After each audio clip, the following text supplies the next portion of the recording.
అలాగే పీకే జోస్ గారు concern trust తాలూకు చైర్మన్, వీరు ముఖ్య అతిథులుగా పాల్గొంటున్నారు. ఇంకా చాలామంది ఈ ప్రారంభ సభ కూడా హాజరవుతారు.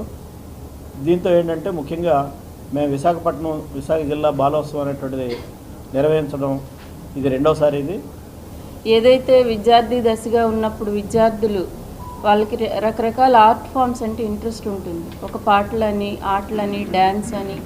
కాబట్టి అటువంటి వాటన్నింటికి కూడా ఈరోజు విద్యా వ్యవస్థలో అవకాశం లేదు.